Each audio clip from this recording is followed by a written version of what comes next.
On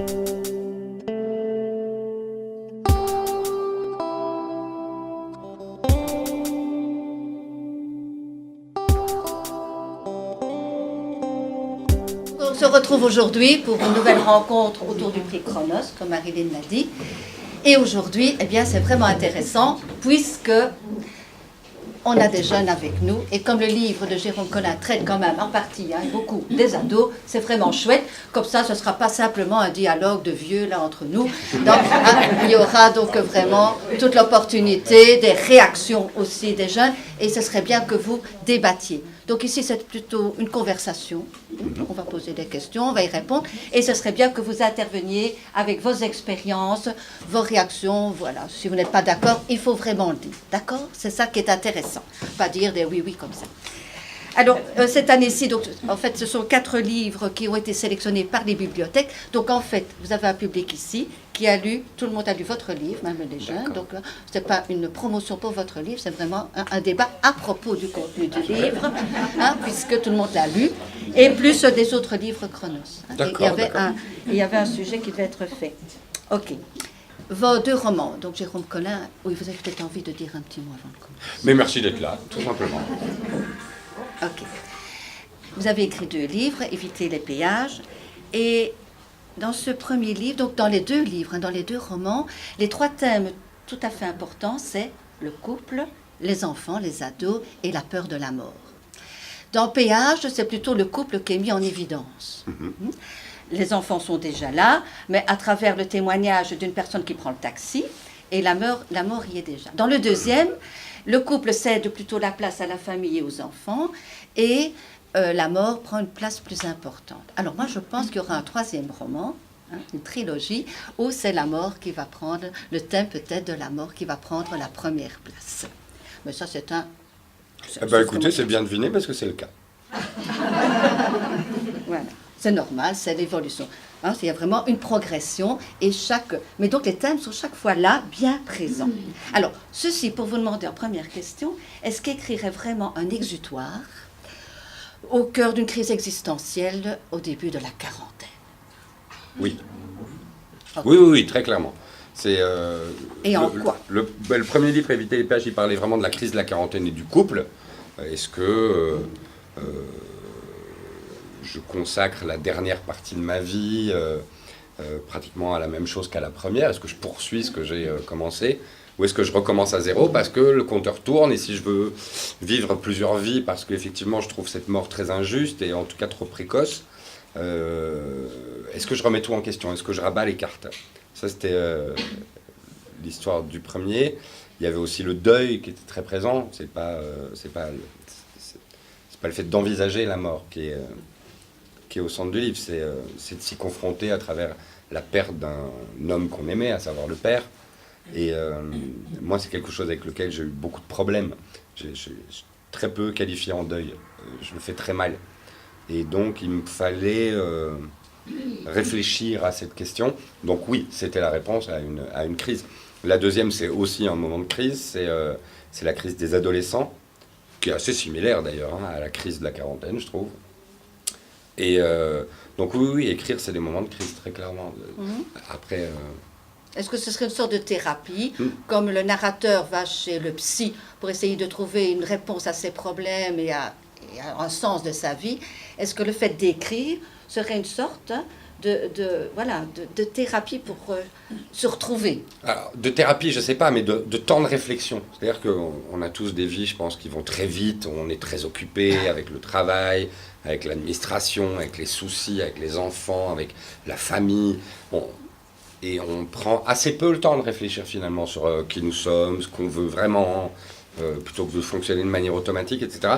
Donc l'écriture, ce serait plutôt ça. Pas une thérapie, mais une manière d'arrêter le temps. Est-ce que vous voyez plus clair en vous après avoir écrit 2 romans? Oui, parce que je prends le temps, mais ce n'est pas l'écriture qui le fait, c'est le temps de s'arrêter et de réfléchir à une question. C'est de me dire, X heures par jour ou par semaine, je consacre du temps à réfléchir. à ce que je veux vraiment dans la vie, à ce que je suis, à quelle est ma façon de voir la vie, quelle est ma façon de voir mon rôle de père, de mari, de fils aussi, d'employé, enfin j'en sais rien, mais s'arrêter et réfléchir. Ça, je trouve ça primordial. Et pour les psys, clairement, ils existent. Il y en a une dans le champ de bataille, mais elle ne sert à rien. L'idée, c'était vraiment qu'elle ne serve à rien. Ça, on a vu, hein. Ça, oui. Parce que elle ne sert à rien. C'est quand vous brûlez le divan, mais vous brûlez aussi le divan du psy, quoi. Hein, le divan, c'était un symbole, hein, c'est ça. Hein. C'était l'idée de brûler le divan. Ouais, brûler le divan du psy, puisque vous dites, elle commence à m'emmerder, celle-là, hein, je lui donne 50 € chaque fois, et vous n'avez plus donné... Ce qui est très cher, hein, finalement, pour ne rien faire. Bon, j'espère qu'il n'y a pas de psychologue. Non, je rigole. J'aime bien le principe, mais oui, il y avait de ça. Il y avait de ça, il y avait de dire que l'écriture et le temps pour soi sont probablement plus précieux qu'autre chose. Oui, ouais. Je pense. Et est-ce qu'ici, il y a beaucoup de gens que vous avez déjà tenté d'écrire? Est-ce qu'il y a des gens de mettre un petit peu? Oui. Moi, je trouve que ça fait un bien fou. Et les jeunes, est-ce que vous écrivez? Vous faites des ateliers d'écriture quand même, parfois. Non? Vous ne donnez pas les journaux? Des journaux d'intime? Pour jeter, vous défouler contre les profs, contre les parents, contre... Non? Non. Non, tout se passe bien. Alors, on va commencer par le thème de l'adolescence. J'espère que je dois bien gérer le temps. Hein. Le couple et la mort, d'accord? On va commencer par le problème des ados. Vous avez dit dans ces interviews que j'ai bien écoutées que vous étiez inspiré donc de votre vie personnelle, mais que vous aviez bien sûr poussé le curseur. Alors, moi, je vous demande, était-ce bien utile de pousser le curseur? Pourquoi avoir mis un curseur? Parce que moi, je n'ai pas tout vécu. Et pousser le curseur, ça veut dire construire un adolescent type. Et moi, j'ai pas vécu tout ce que lui vit. Et mes enfants, moi j'ai 3 enfants adolescents. Et ils n'ont pas vécu évidemment tout ce que lui vit. Donc l'idée de pousser le curseur, c'était que ce soit romanesque. C'est pas la réalité de la maison où on pousse le curseur. C'est dans l'environnement, c'est dans l'école, et pour ça, il fallait que ça soit romanesque. J'avais pas envie d'écrire sur moi ou sur mes enfants, c'est pas le cas d'ailleurs. C'est juste des exemples. Mais après, il faut créer un roman, il faut créer une histoire. Et c'est là que je pousse le curseur, je pense. C'était pour ça, c'était la seule raison de cette expression-là. Oui. Vous n'avez pas l'air satisfait. Non. Non, parce que je trouve qu'il y a un peu de caricature. Bien sûr. Mais un adolescent, c'est extrêmement caricatural. Non, je ne dis pas l'adolescent, la manière de parler de l'adolescence, puisque vous dites vous-même que votre ado, il n'est pas passé par là. Je ne sais pas, je vais demander aux jeunes, est-ce que la manière dont parle l'ado dans le livre, est-ce que c'est une manière courante que vous entendez ou que vous exercez? Fais chier, dégage. Oui? Avec vos parents? Non, pas avec les parents. Ah, pas avec les parents. Avec qui alors? Avec les amis. Avec qui alors? Je sais pas. Ah, entre vous. Vous n'avez jamais dit fait chier à vos parents? Sinon, je vous adopte tous. Hein. Évidemment, ils ne se font fait chier à les parents. Évidemment, ils le disent. Par exemple, là, pour le langage, je peux vous dire, moi, je me suis clairement inspiré des ados de chez moi, et des miens et de leurs amis, parce que je connais leurs parents, évidemment, ce sont mes amis. Et évidemment, ce langage existe. C'est assez triste, mais il existe. De temps en temps, et en mais même là, temps, c'est tout le temps. Quoi. Non, mais c'est tout le temps, évidemment, vu que c'est une guerre. À un moment, au point le plus important de l'adolescence, c'est une guerre entre nous. Nous pensons qu'ils sont nos ennemis, et eux sont, par contre, absolument certains que nous sommes les leurs. Et ils n'ont pas tort. Quand vous voyez les vies qu'on a, les valeurs qu'on a, ils n'ont pas tort de ne pas vouloir nous ressembler. Et de nous dire, mais va te faire foutre, fais chier, je ne veux pas être comme toi, je ne veux pas avoir la même vie de merde que toi. En fait, d'une certaine manière, ils ont raison. Parce que ce qu'on leur donne là à vivre, c'est pas le paradis quand même. Donc, c'est quand même assez intéressant qu'ils le remettent en cause. Alors, ils ne le remettent pas en cause de manière circonstanciée, introduction, développement, conclusion. C'est plus simple que ça. Mais le fait qu'ils nous refusent, moi, c'est pas quelque chose qui me choque. Non, ça c'est Je- normal. Ça, je l'ado comprends. doit faire sa crise, et au plus tôt au mieux, paraît-il. Hein. Et de manière virulente, le fait qu'il refuse le monde que je lui propose en tant que père me paraît sain, en fait. Tout à fait. C'est simplement que le curseur est quand même poussé loin parce que l'ado, à part les 6 mots, comme vous dites, il n'a pas de communication C'est là que je pousse le curseur, c'est que c'est un ado en rébellion primaire. C'est que, primaire. Hein. c'est que je pouvais, quitte à écrire un roman sur un adolescent et sa relation avec son père, il faut que le père soit un peu à côté de la plaque et il faut que l'ado soit à côté de la plaque. Sinon, il n'y a pas de roman qui se crée. Oui, Sinon, d'accord. c'est tiède et c'est timide. Il faut montrer des archétypes. Et je pense que le père est un archétype de père dysfonctionnel et que l'adolescent est un archétype d'adolescent dysfonctionnel. Oui, très fort. Il n'y a que l'école que j'ai gardée juste. Ah oui. On va nous en parler. Où là, j'ai pas poussé le curseur. Ah bon, d'accord. On va en parler alors. D'accord. Donc, bon.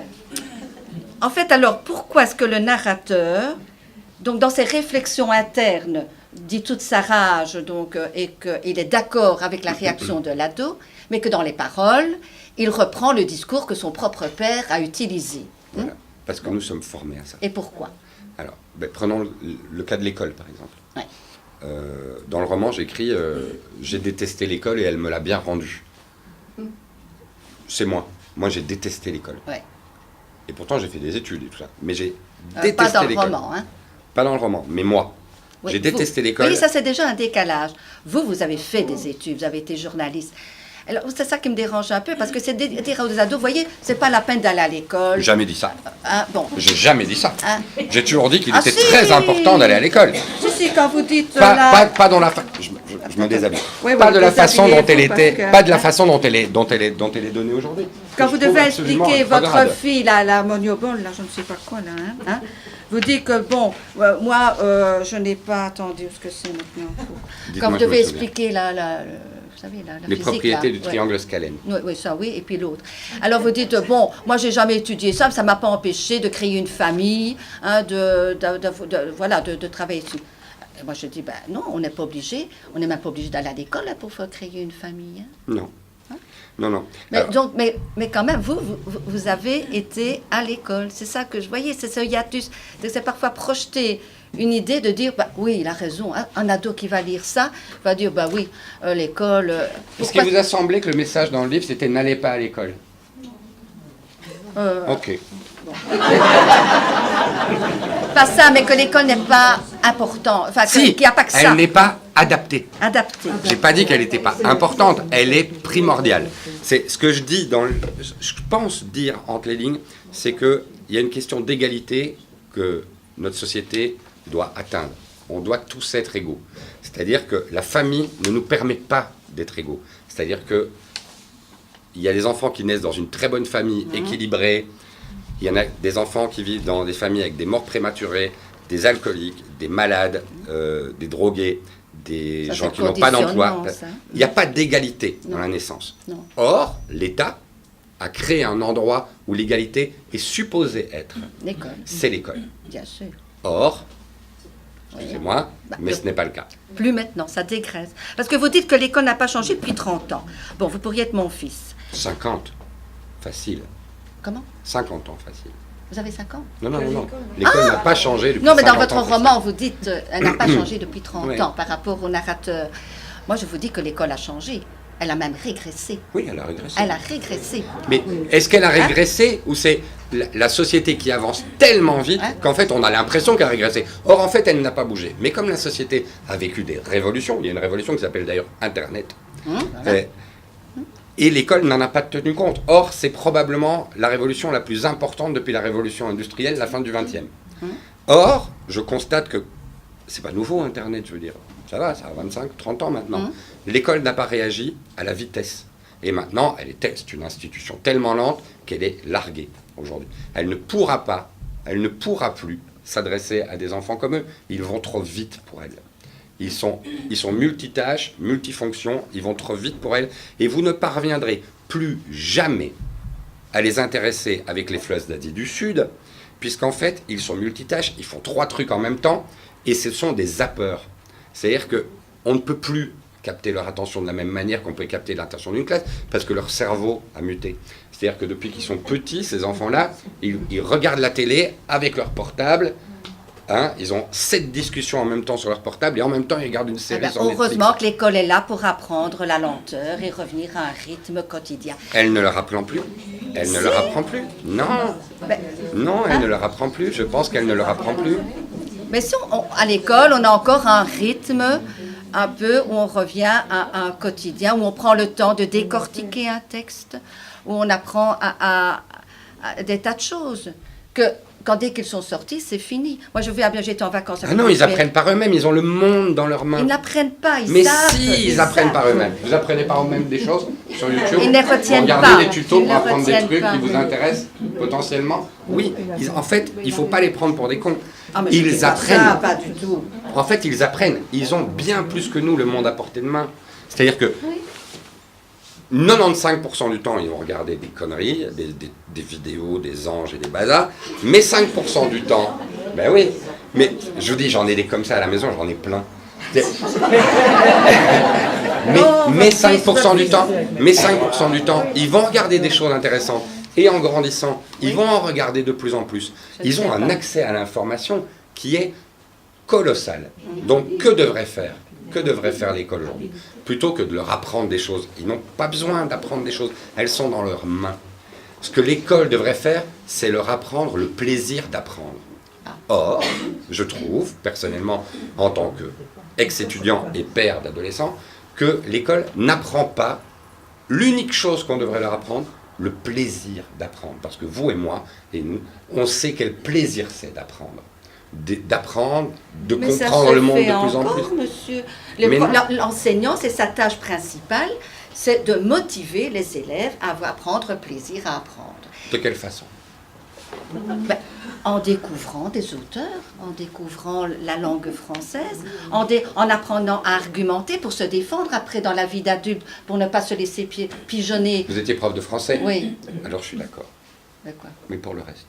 Comment ça pour le reste? Dans les autres matières, où leur apprend-on le plaisir d'apprendre? En fait, on les sanctionne. C'est-à-dire qu'on les sanctionne. Toute l'école est basée sur la sanction. La sanction disciplinaire et la sanction des points.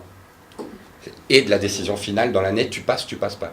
C'est-à-dire qu'ils sont dans un système policier où il y a quelqu'un qui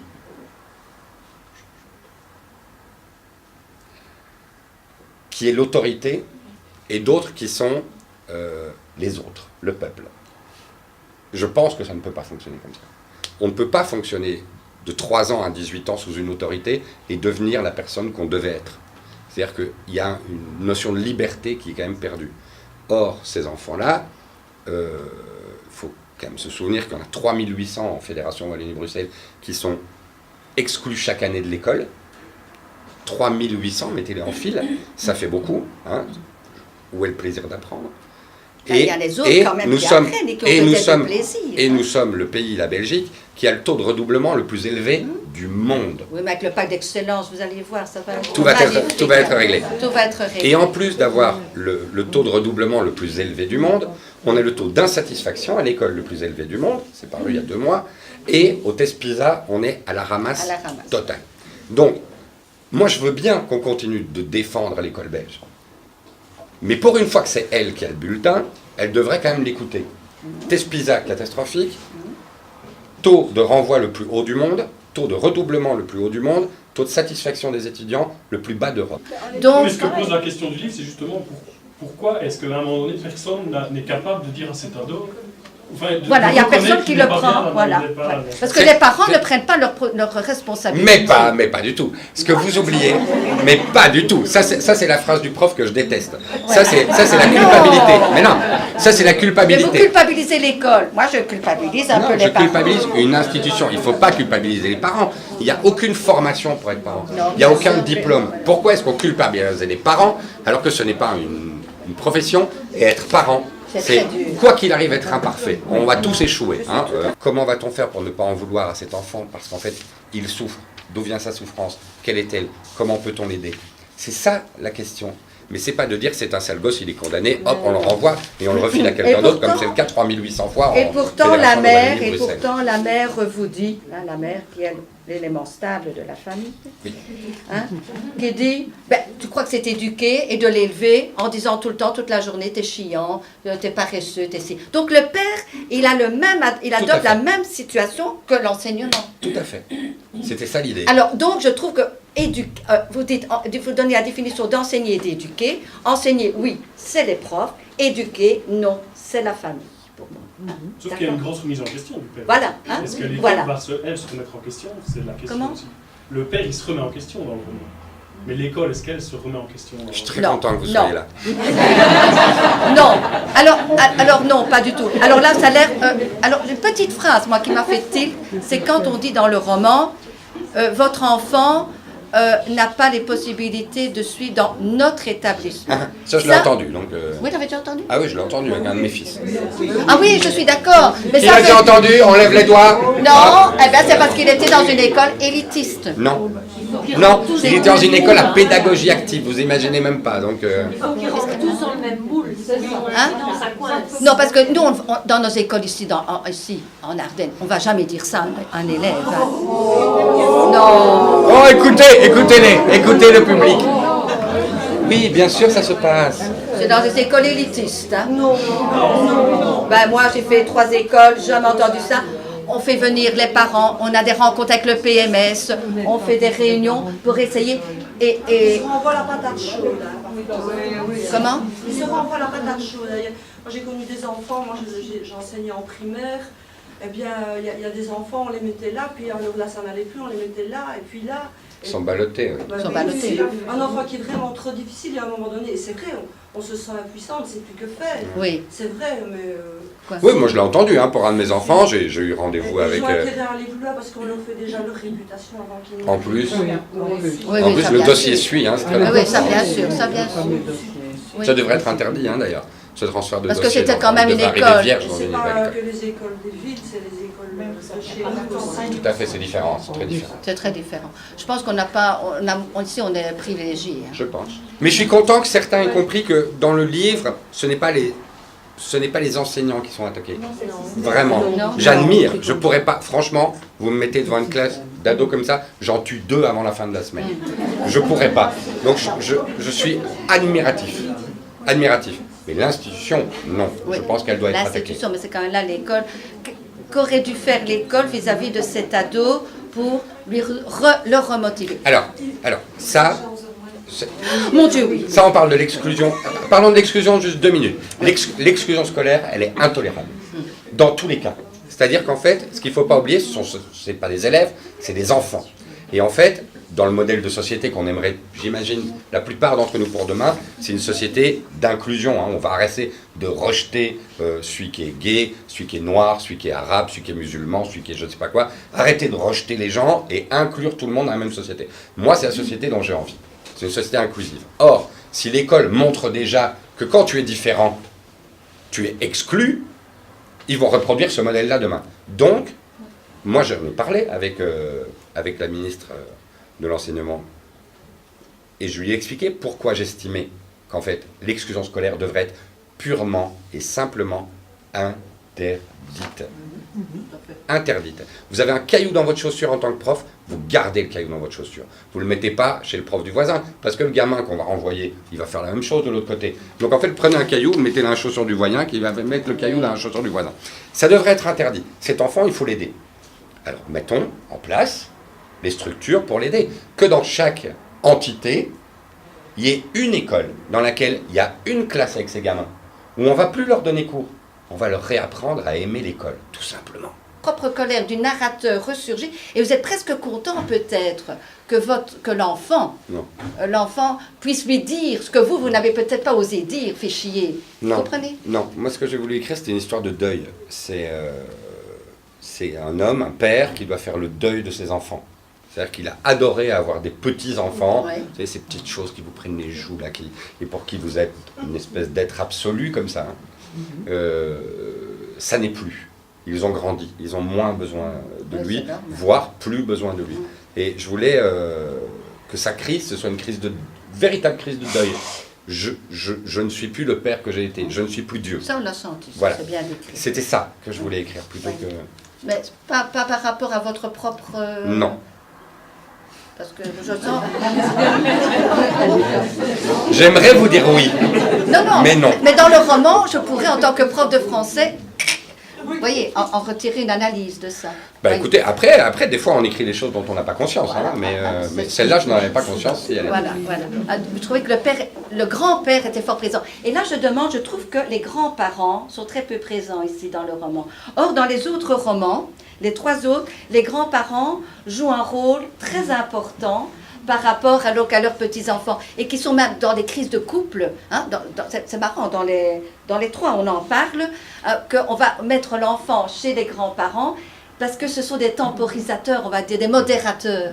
Et chez vous, là, dans le roman, à part la première, pour sortir avec votre femme, vous demandez à votre maman, et qui déplace, parce que, comme vous dites, les mères, c'est dans le malheur qu'elles fonctionnent.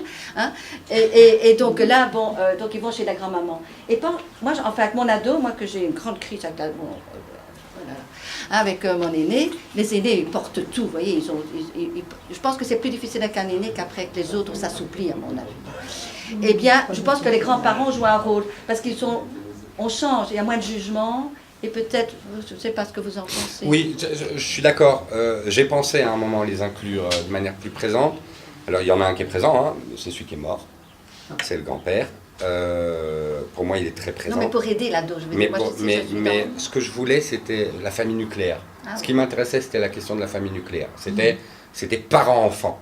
C'était ce tableau-là. Je voulais pas qu'il y ait d'échappatoire, justement, possible. Je voulais que la bataille doive se livrer.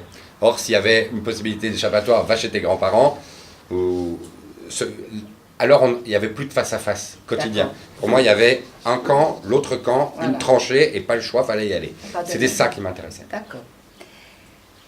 Et au niveau formel, si je peux me permettre encore, il y a donc 2 fois où vous racontez de manière très précise, c'est pour enchaîner sur le deuxième thème, le couple. Donc, vous décrivez heure par heure d'une journée, hein, pour la rencontre avec votre couple, d'accord, pour symboliser le petit mariage, le symbole de l'année de mariage. Et avec votre l'ado, donc aussi au détail, hein, heure par heure, et les 2 aboutissent à l'attentat. Tout à fait. Hein, tous les 2 aboutissent à l'attentat. Alors je vous demande, qu'est-ce que vous avez voulu montrer par cette description minutieuse? Alors, effectivement, il y a 2 moments dans le livre où les heures de la journée sont établies. C'est pour singer la presse. Moi, je suis journaliste et je suis très critique par rapport à la façon dont la presse aujourd'hui s'empare d'événements traumatiques mondiaux. On l'a vu avec Notre-Dame la semaine dernière, avec les attentats, etc., où on fait trop, où c'est trop.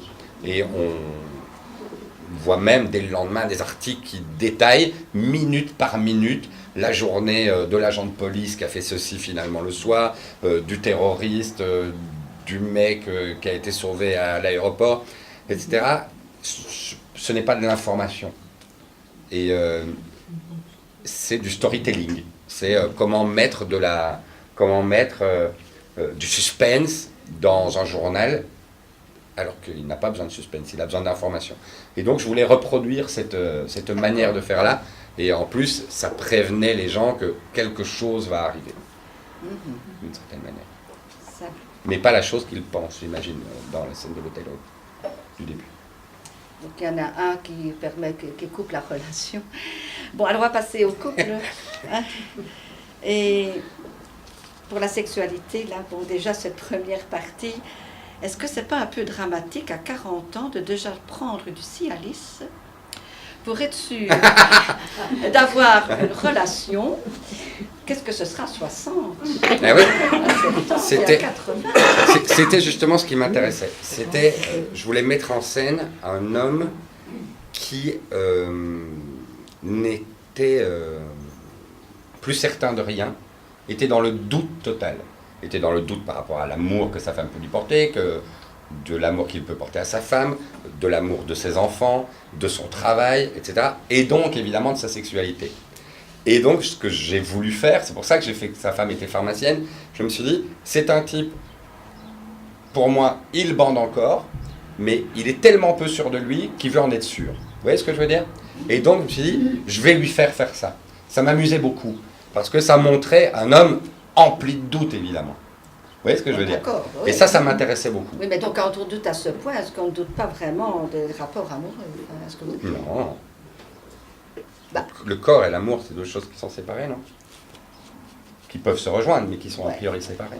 Et le diktat, une fois de plus, le diktat masculin, je ne sais pas si je peux parler comme ça, c'est tu banderas, hein, vous voyez ce que je veux dire, et tu seras un homme. Et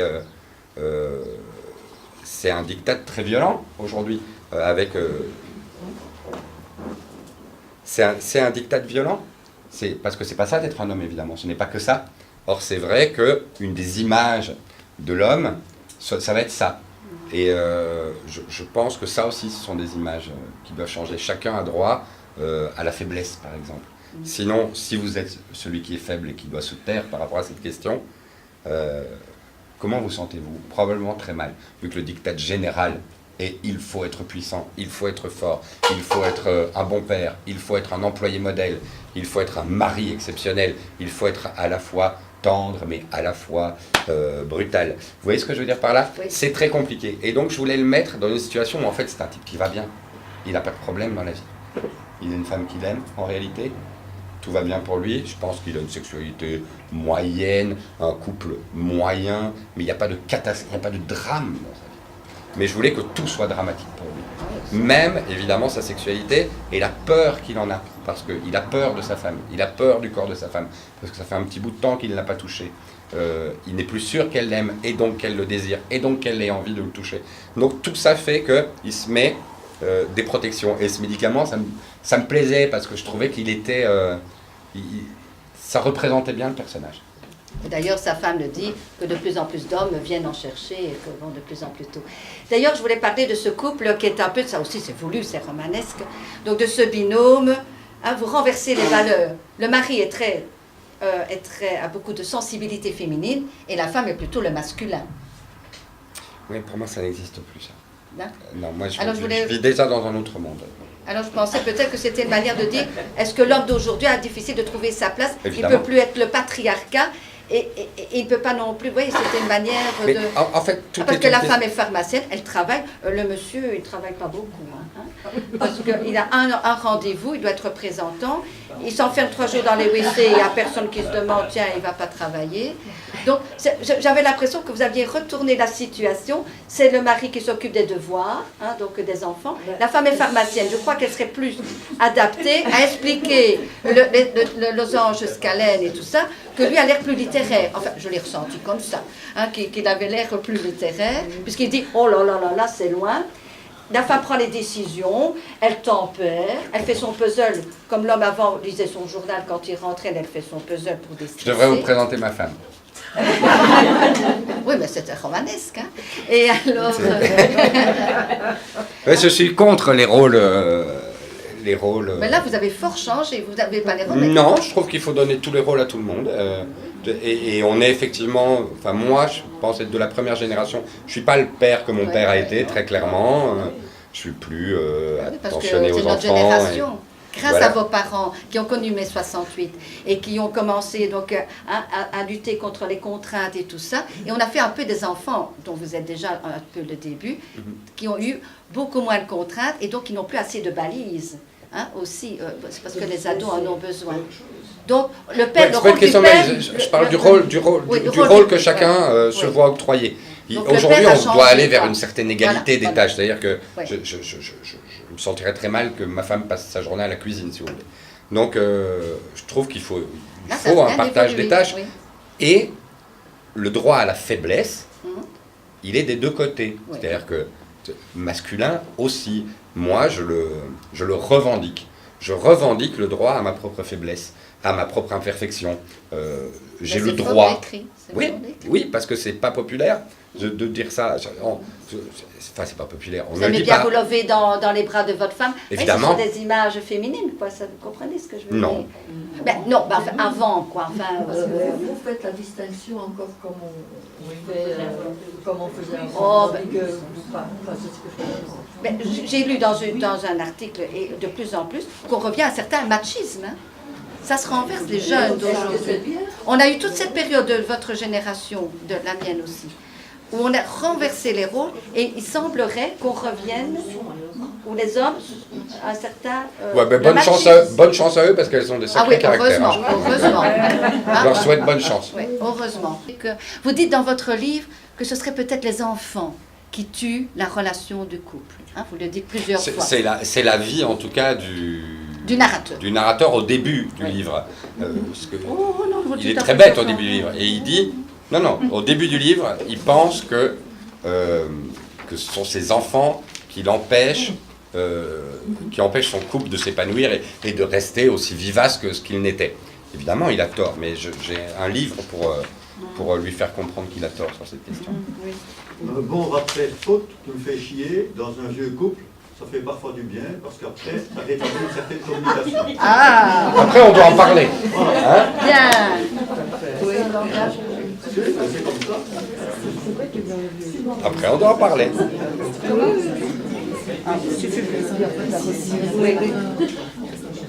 Oui, il reste un quart d'heure.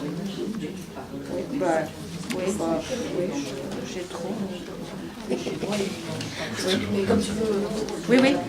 Non, c'est parce que vous le dites quand même assez souvent, quand même. Bon, enfin, bref, c'est pas grave. Oui, est-ce que ce sera un élément? Je ne sais pas, c'est vrai que quand l'enfant naît, ça change beaucoup dans la famille. Hein. Voilà. Donc, voilà. Alors, le troisième thème, c'était la mort, mais ça, vous en reparlerez dans un troisième roman. Hein, cette peur de la mort. Et donc, vous dites quand même que ce qui vous a fait prendre conscience, c'est quand votre femme, quand l'épouse a manqué de mourir à l'accouchement, et donc là, bon, c'est l'instant présent qui compte, jouissons. Pourquoi est-ce que ça n'a pas été un électrochoc pour ce narrateur de justement être plus cool? Vous voyez, que ça nous rattrape, quoi. Hein, voilà. Mais je trouve que la perspective de la mort ne nous rend pas cool, définitivement. Woody Allen a dit tant que l'homme sera mortel, il sera angoissé. Voilà, point. Donc la perspective de la mort est quand même pas réjouissante, donc elle nous empêche quand même une certaine coolitude, hein. Elle nous angoisse, et là, elle est incarnée dans cette scène où sa femme a un arrêt cardiaque pendant qu'elle accouche, donc pendant qu'elle va donner la vie, elle la perd, etc. Il ne peut pas en sortir, il ne peut en sortir que traumatisé parce qu'en fait c'est vrai, la mort n'est pas qu'une éventualité, c'est une réalité. Et ça ne peut que le traumatiser. Parce que là, pour l'instant, ils sont immortels. Il est amoureux de sa femme et son couple est immortel. Jamais ils ne se sépareront. Or, à travers cet événement-là, il comprend qu'ils ont une fin, qu'un jour ils ne seront plus. Et ça ne le rend pas cool du tout. Non, mais vous C'est terminez une quand angoisse même totale. en disant il faut vivre l'instant présent. Quoi. Est-ce que vous avez trouvé une autre solution pour vivre? Non. Voilà, donc il nous reste un quart d'heure de fête. Donc voilà, question-réponse. Maintenant, je me tais. Moi j'ai une question, parce qu'il y a un sujet qui... Voilà, mais j'ai pas d'enfant, donc tout ce qui est école, ado, voilà. Ouais. Donc j'ai lu le livre, je veux dire, pas en survolant, mais voilà, je l'ai lu. Et puis vous m'avez pris par surprise. C'est cet attentat. Parce que le 22 mars, j'étais un peu seule. Pas du tout là où ça a pété, mais c'était quand même une journée très angoissante. J'étais à la Libraille en tant que bénévole, les portes ont été fermées, il n'y avait plus de transport en commun, donc ça a été une journée galère. J'ai d'ailleurs dû, au moment où cet attentat est arrivé dans le livre, fermer le livre pour...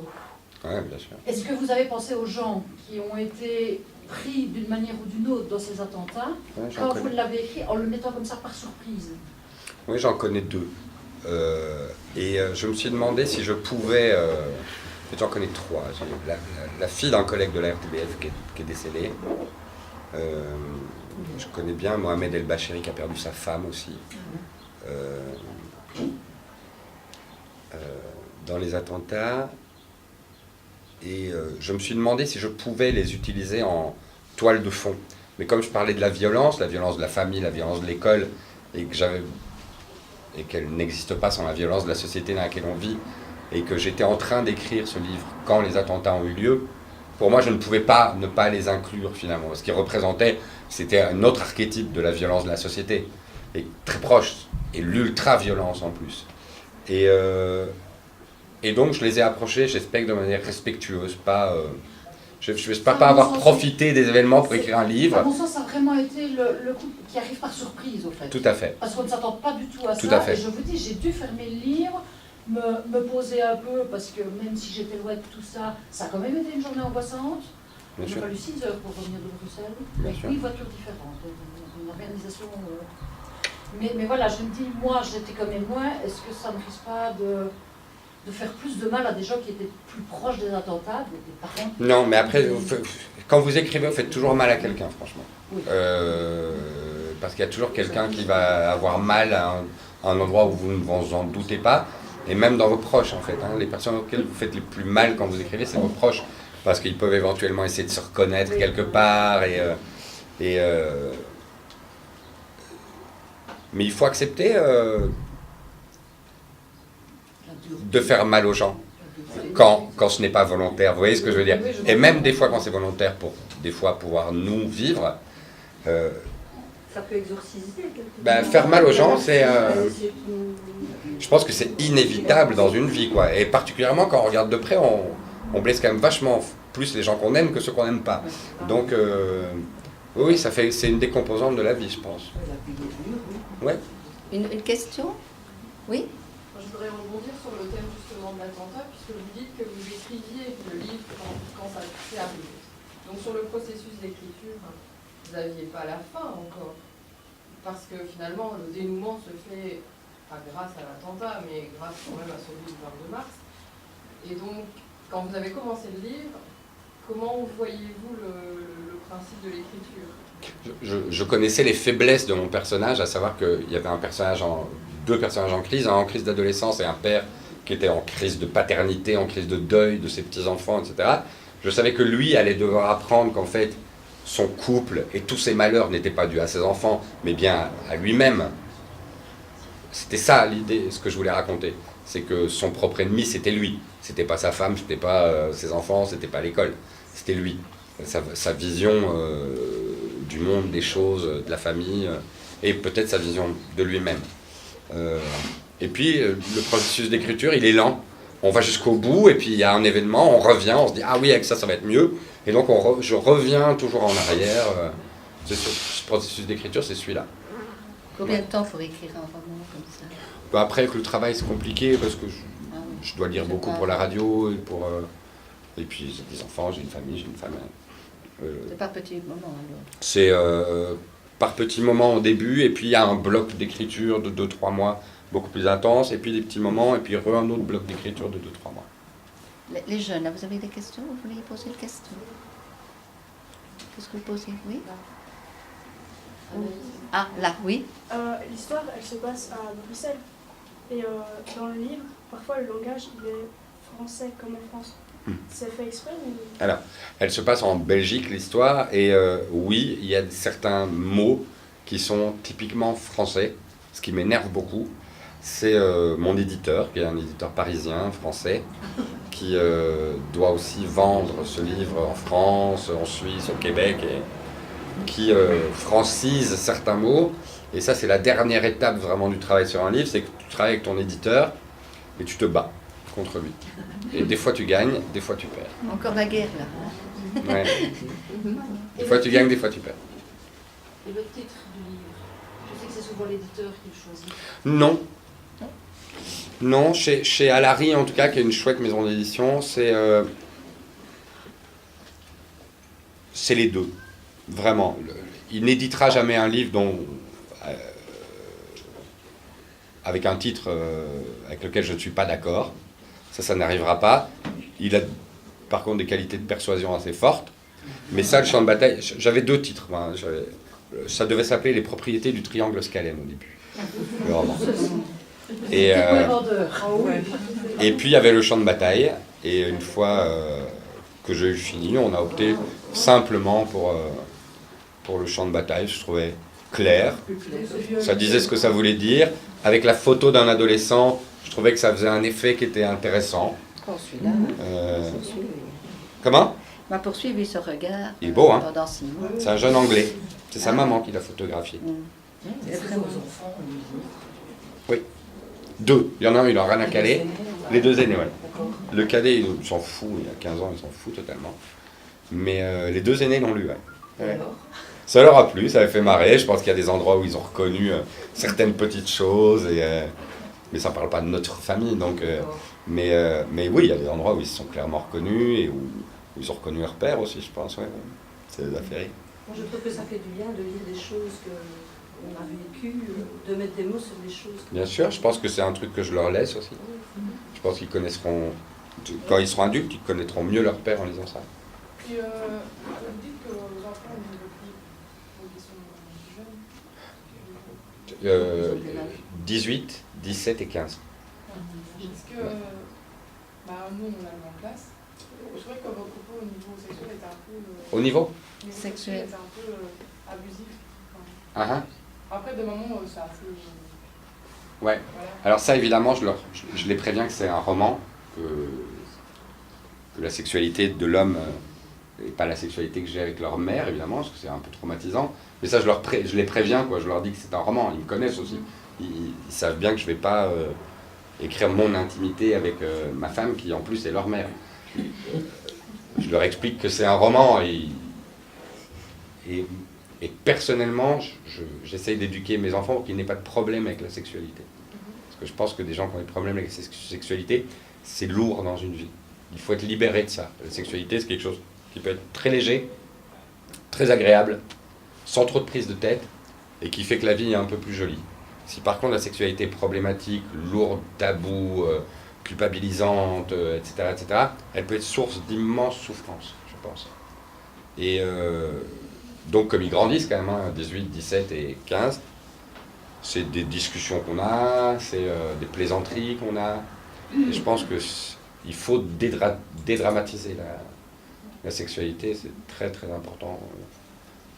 Ça aussi, à l'école, on en parle guère. Hein. On n'en parle pas beaucoup, non. Hein? Enfin, comme mon petit-fils, en 6e primaire, quand même quelqu'un du paramédical qui est venu expliquer quand même comment ça fonctionnait.